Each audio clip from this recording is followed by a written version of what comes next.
третій день праздника Святої Троїці Господь предлагає нам увидіти нові орієнтири євангельські.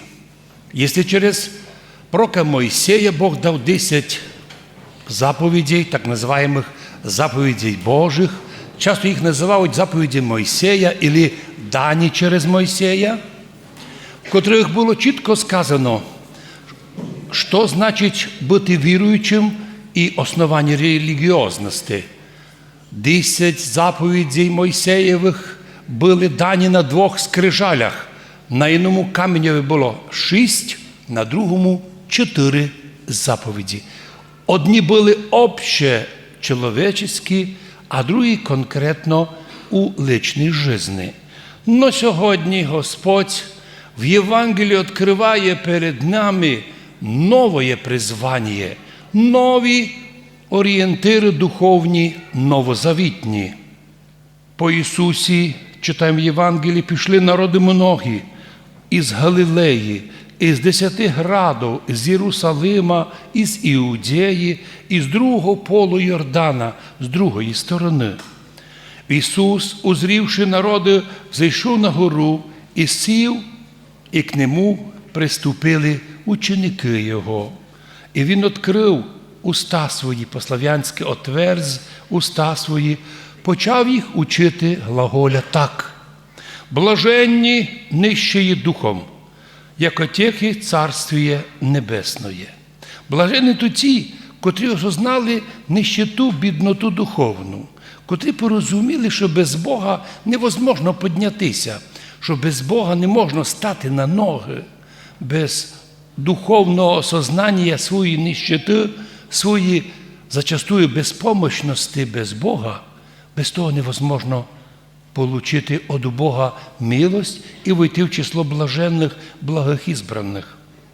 Лише тоді, коли чоловік осознає, що йому нужен Христос, що йому потрібен Спаситель, який поміг йому вирвати його із рабства, гріху, страстям, беззаконням, з того часу і починається новозавітний християнин. І так, блаженні не просто нижчі, бо зачастую нижчі бувають такі безбожники і такі п'яниці, що хуже всіх других. Річ іде про блаженні нищі духом, котрі осознали ету необхідність набиратися духовності від Бога. Я вспоминаю любиму фразу у нашому родстві, коли казали, вона сложно звучить, но звучить так: осознанное незнание – важний фактор познання. До тих пір, поки ти не порозумієш, що не знаєш, учитися не будеш. Доста було совєтському чоловіку внушити, що він самий читаючий, самий свободний, самий розумний, як він це перестав учити. І діти виходили з школи, не знали ні одного із іностранних язиків. А тому, що не було задума, не було інтересу. А їм внушали, що не самий читаючий народ, а книжок то духовних і настоящих і не було. Сьогодні ситуація покращилася, бо якщо книжковий мір завалений всякими пустими книгами, а духовними мало, то тепер компенсує нам недостачу інтернет. Є можливість там не позирати якісь другі історії, а читати духовні книги, читати духовні наставлення святих отців. Таких книжок тисячі в свободному відкритті. І так, блаженні нищі духом, котрі ідуть і глядають, і просять у Бога сили, щоб укріпитися і бути багатими духовно. Блаженні плачущі, як оті утішаться, ті, котрі в цьому світі зазнали гонення, униження, оскорблення, но то все потерпіли раді Христа, це блаженні. Вони утішаться і тут на землі, а більше і совершенне утішення такі люди отримають на небесі. Блаженні кроткі, скромні, як оті наслідять землю. Люди ж то ті, котрі мають скромне, смирення, не мають великих планів захвата много землі, много домів, много грошей, много власти. Ці люди не наслідують землю. Многі з них пропадають у боротьбі за власть, у боротьбі за гроші, у боротьбі за крісла, просто пропадають. І в нашому народі звучить фраза «злі злих погубляють». Тільки скромні, кротці стають наслідниками землі.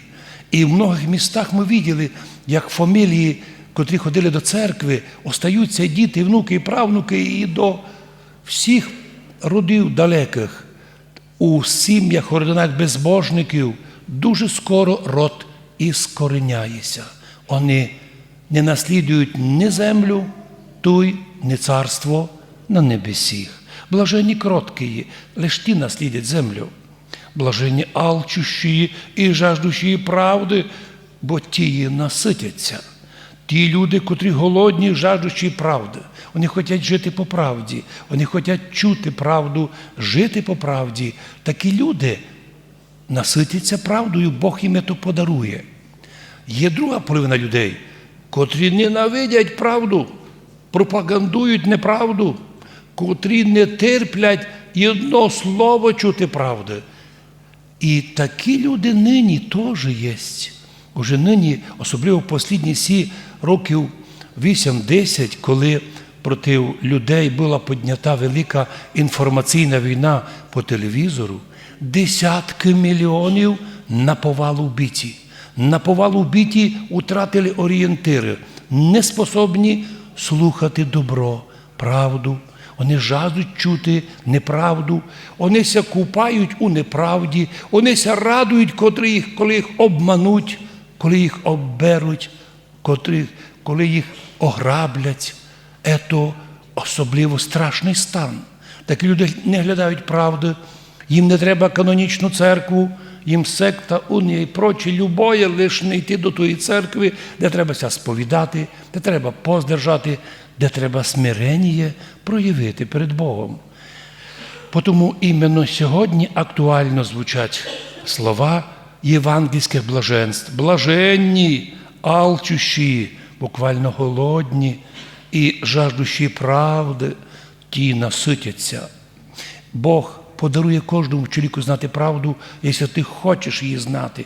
Но якщо на вулиці зібрали людей натовп, а люди не хочуть знати правду, ясно, вони її і знати не будуть. Но зато вони перетворюються на об'єкт маніпуляції і пропадають.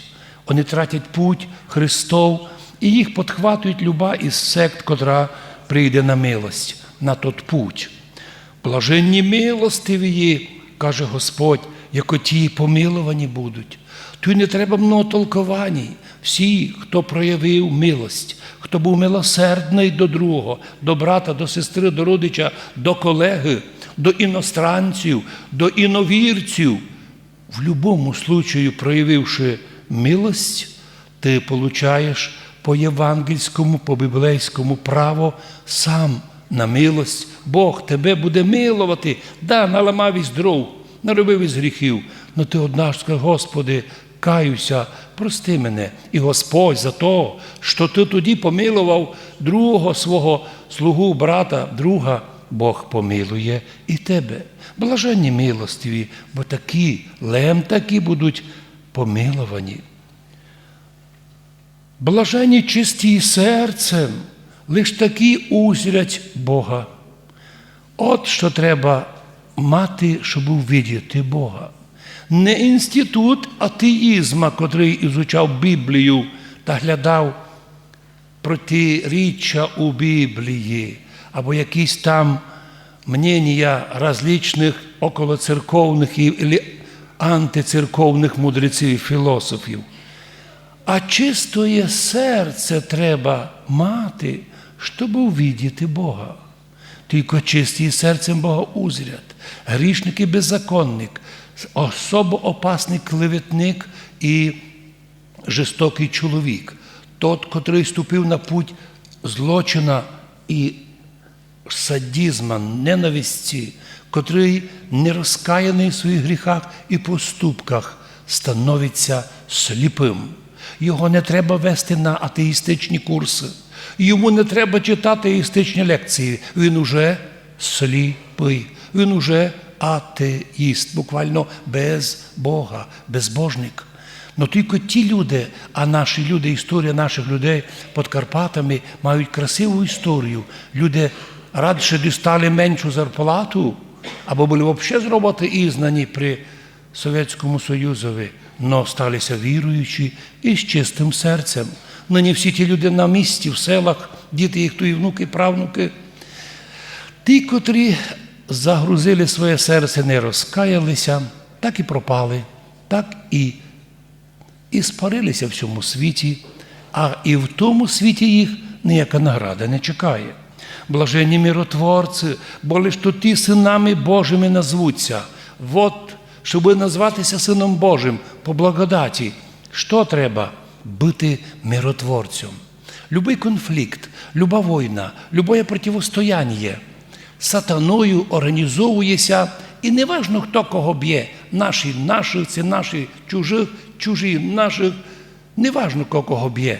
Важно, аби били, аби кров текла, аби противостояння було, аби гнів був.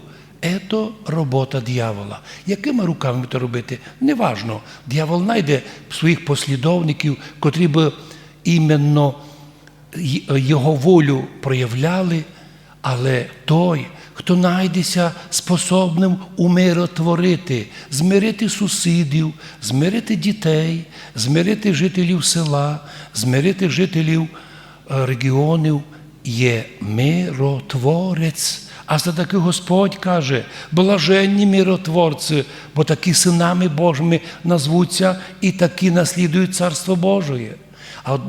А ті люди, котрі будуть робити зло, злотворці, ніколи радості і щастя не будуть мати ні тут на землі, ні у вічності. І ми сьогодні таких людей видимо, і ми шкодуємо їх, бо то люди, котрі стали на путь пропасті і Божих проклятій. Блаженні і згнані правди ради, як утіхи Царство Небесне. Так Господь каже за тих, кого в всьому світі із-за правди починають гнати, судити, бити, всі телевізори і преса нападають на чоловіка, недобрий, всякий, грішник, враг. А іменно тут криється чудесне діло для християнина. Якщо тебе із-за того, що ти сторонник правди, а тебе в всьому світі судять і гонять, горе тому суддьові, горе тому прокуророві, горе тим слідувателям і всім тим горе журналістам, котрі соучасники переслідування людей, любящих правду.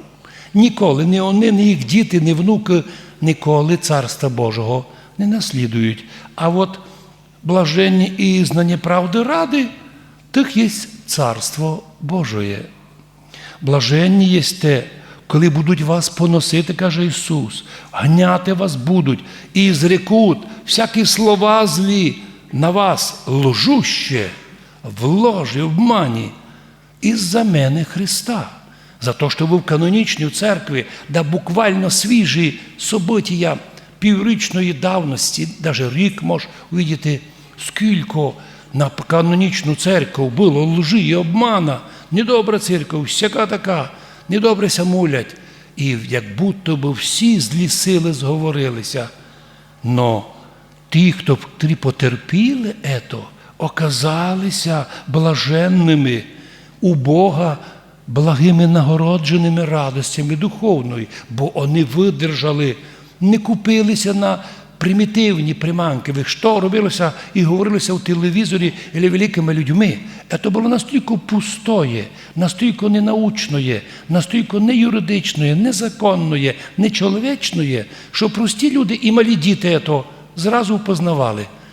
А от люди, котрі не церковні, оказалися просто жертвами етої лжи і обмана на свою проблему. А ті, котрих гнали із-за правди, котрих гнали із-за Христа, оті блаженні. І завершується євангельський принцип, і ці євангельські блаженства красивою фразою: радуйтеся і веселіться, бо мзда, нагорода ваша чекає вас велика на небесіх. Радуйтеся, коли в всьому світі ви сподобалися напасті. Апостола Петра почали бити, чому він проповідує Христа. Кинули в тюрму. Господь потряс тюрму, розсипалася, вийшов і далі проповідує. Його хапають книжники і фарисеї і спецслужби. Ми тобі предупредили про Ісуса не говорити. А він каже, що я маю робити, якщо мені ангел з неба розрушив вашу тюрму і сказав: Петре, іди проповідуй. І я слухати кого буду? Вас, земних агентів? Або буду слухати ангелів, котрі возвістили мені волю Божию?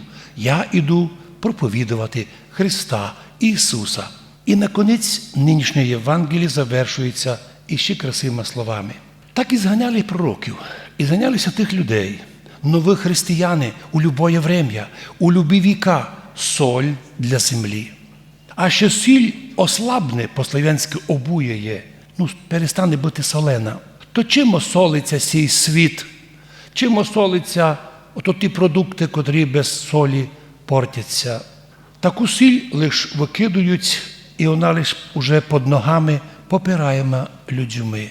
І тому для християнин є призив: якщо хочете, щоб в цьому мірі вас не попирали, не унижали, оставайтеся з соллю землі. Покажіть приклад світлої радості.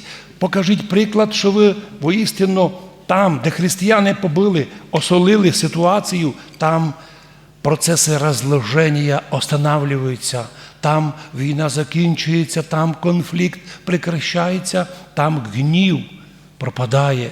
Там, де християни йдуть, має бути мир і спокій. Тоді ви становитеся соллю цього міра, світлом. І от на що нас призиває Господь. По своїй деколи простоті християни думають, що то нам священник такий має бути, а ми свої прості, кілько нам ся вдасть, тільки нам буде. Ні, річ іде не про єпископів і священників, а про всіх людей, членів Церкви Христової. Ви усі, або ми всі соль землі. І не Бог дасть, щоб не хвалитися, але насчет Євангелія говорити, ми в Ужгороді по Божій милості много зробили, щоб з вами бути солью Ужгорода, щоб маса людей не покинула православ'я, а ще більше людей прийшли до церкви. Наші терпіння, коли нас гнали, у старі часи гнали, прийшли нові часи, новий мер в Ужгороді перший демократичний організував гонення на нас і вигнав общину мирну старого собора. Але люди потерпіли, зробили новий собор, а значить, зробили мир і благо для міста. Уже зняли противостояння. Тепер уже лише аж дуже треба хитрим бути различним злочинцям, щоб десь конфлікт знову зробити. Ми уступили, ми відступилися. Боже, стоїть ли боротися, це битися за якийсь там храм? Лучше зробити новий і в ньому почути себе. І тут на землі громадянином своєї держави треба любити і служити їй, і кілько мож приобретати блага для неї, но завжди чувствувати, що ми маємо християни двойне громадянство, земне державне, а второе небесне. Ми громадяни Небесного Єрусалима. Там уже у книзі житті ми маємо, як у домові в нашій книзі, прописані наші імена. А наша задача лише тепер пам'ятати не просто Мойсеєві заповіді Старого Завіта. Їх недостатньо виконати, щоб піти в Царство Божє, бо тоді б не треба було прийти Ісусові на землю. Треба нам тепер взятися і держатися євангельських блаженств, по чому вони і співаються кожну літургію на третьому антифоні, щоб завжди у нашому серцю звучало: блаженні нищі духом, блаженні плачущі, блаженні кроці, блаженні скромні, блаженні чисті серцем, блаженні миротворці, блаженні глядаючі правди, блаженні терпящі. Тоді наслідять землю і будуть мати награду і тут на землі. Бо християн Бог не лишає потребного ні єдиної одежі, ні жилища. но найбільше видиме, що між християнами особо розвиті таланти, талановита молодь, талановиті люди якраз у середі чистих і духовних людей. І ми так тут на землі поступаємо, живемо вже по Євангелію, пам'ятаючи, що Мойсеєві закони або Божі заповіді 10 – це лише фундамент, цокіль для будущого здання церкви. А от нинішні прочитані євангельські блаженства – це і є стіни і криша новозавітного дома, ім'я котрій Церква Христова, а ми в ній повноправні жителі, кліточки на живому організмі. Господи, благослови нам розуміти Твоє євангельське вчення, бути старанним помити Твої євангельські блаженства, і тут на землі бути старанними послідователями Твоїми, прибуваючи в Церкві Христовій канонічній, єдиній канонічній, а в будущее время по Твоїй милості і по любві зможемо бути наслідниками Царства Божого. Амінь.